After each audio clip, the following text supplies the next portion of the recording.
had a few questions from our viewers over the past few weeks, and I thought we'd pick a few that I can answer, which might be useful for everybody that's watching these videos.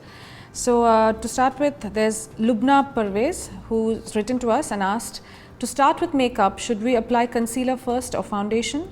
And what about primer? What does it do? Is it important to apply primer?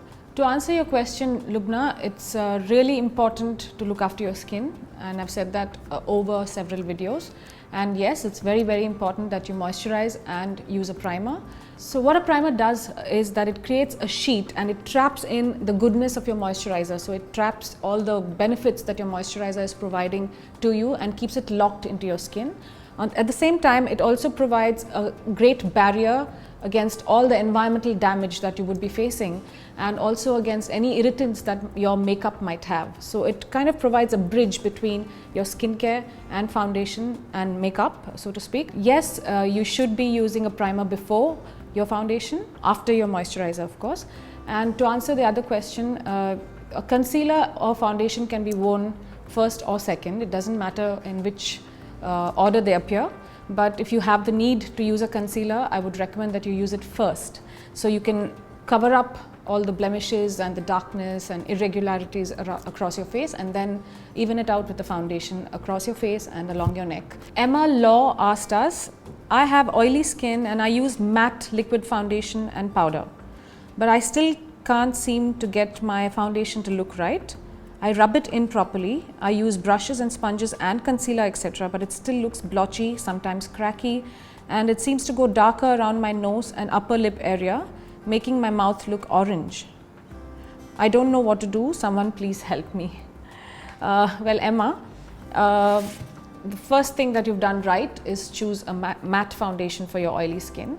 But having said that, oily skin can be tricky. Oily skin can appear oily on the surface, but the very next layer can be terribly dry, which is why you probably end up with foundation looking cracked sometimes. So you need to still believe that moisturizer is good for you. You need to find moisturizers that are oil free and that hydrate your skin versus make your skin oily. So find yourself a really good, nourishing, moisturizing, hydrating moisturizer and top it up with a matte foundation. I would even recommend the powders for you, in fact. So anything that's a powder compact is great for you because it gives you coverage.